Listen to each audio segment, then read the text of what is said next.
Hello everyone. আজি এটা নতুন ভিডিও হইতে এটা নতুন পৰিবেশৰ মাজত সকলোকে মোৰ ভিডিওলৈ স্বাগতম জনালো। ইমান ধুনীয়া পৰিবেশ আপোনালোকক চাওকচোন।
আমি আহি এখন নেপালী গাঁও পাইছোহি এতিয়া আমি যাব লাগিব বাওঁহাতে।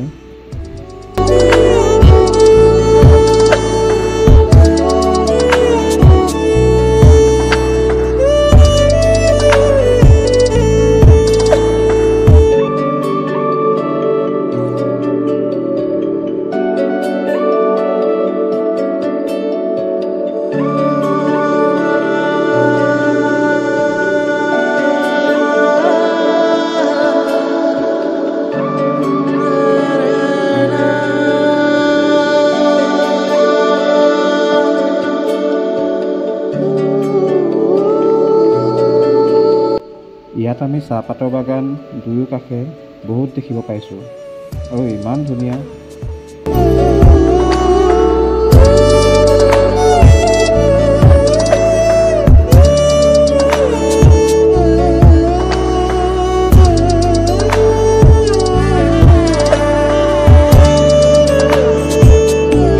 এইখন হৈছে টিপাম পাহাৰ। টিপাম পাহাৰৰ মাজে মাজে আমি সীতা কুণ্ডলৈ বুলি আগবাঢ়ি গৈ আছোঁ।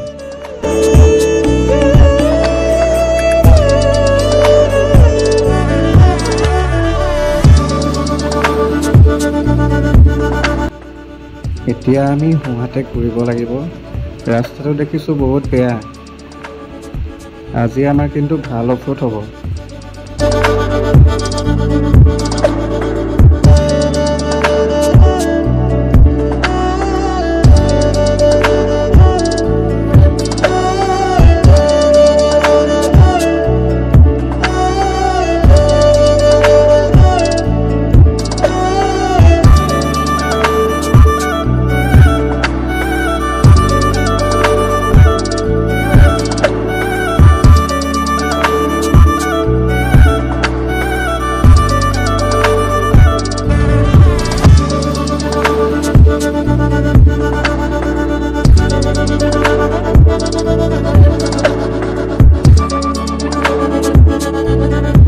পাহাৰৰ মাজে মাজে আমি আগুৱাই গৈ আছোঁ।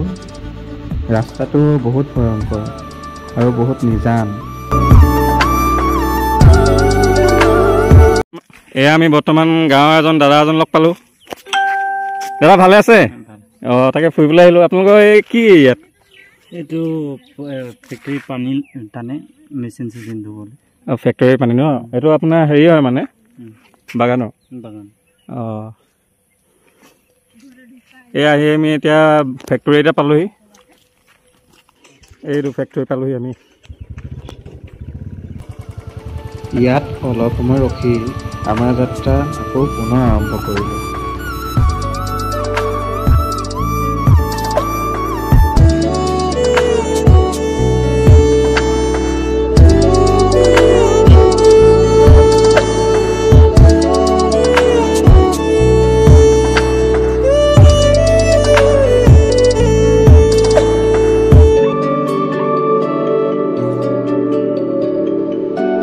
এটা ঘৰ দেখা পাই আমাৰ এনেকুৱা লাগিলে এইটো ব্ৰিটিছৰ দিনৰে ঘৰ নেকি। নহ'লে বা ইয়াত বাগানৰ মেনেজাৰ থাকে।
এইখন হৈছে হস্পিটেল, ইয়াৰ হস্পিটেল স্থানীয়।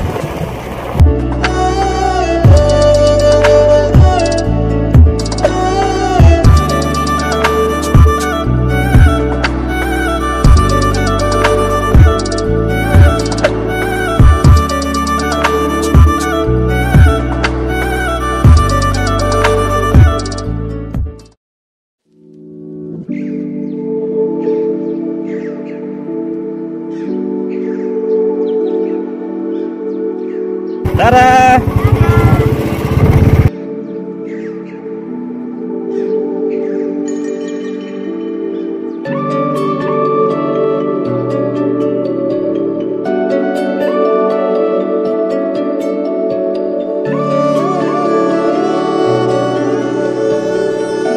আমি সীতাকুণ্ড পাই গ'লোগৈ এতিয়া।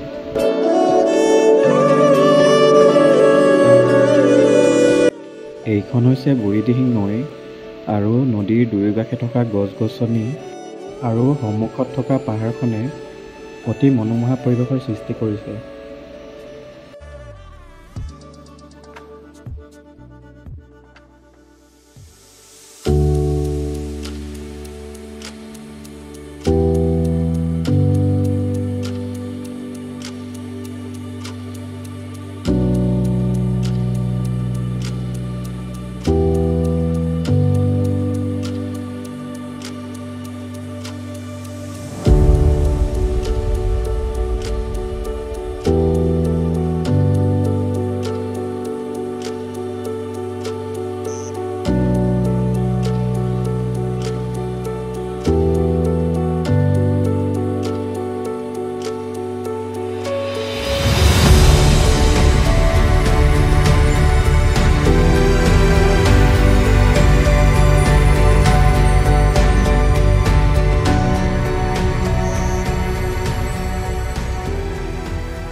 সঁচাকৈ আমাৰ অসমখনত ইমান ধুনীয়া ধুনীয়া জেগা আছে নহয়নে বাৰু?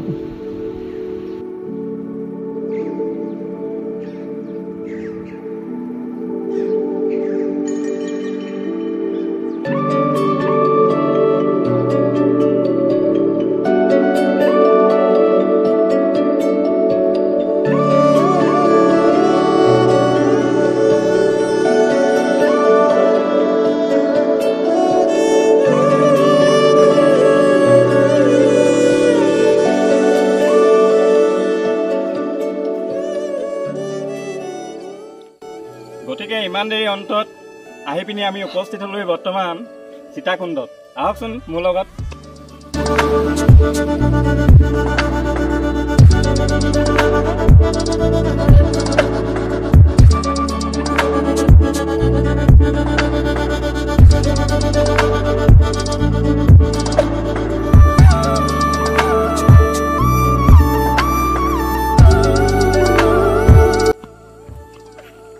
বৰ্তমান মানে পানী বাঢ়ি আছে বহুত, সেইকাৰণে আমি আজি যাব নোৱাৰিম তালৈ।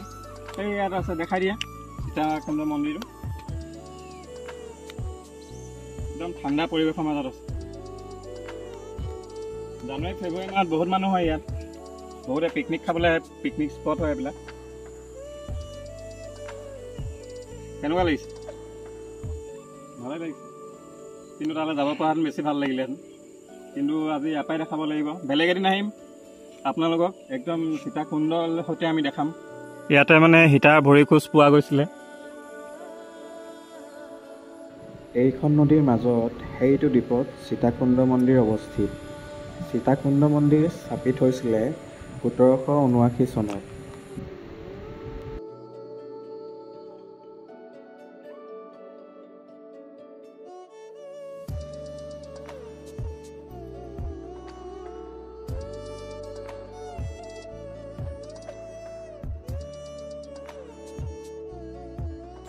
ভিডিঅ'টো চাই কেনেকুৱা পালে আপোনালোকে জনাব আৰু লাইক ছাবস্ক্ৰাইব কৰিবলৈ নেপাহৰিব দেই।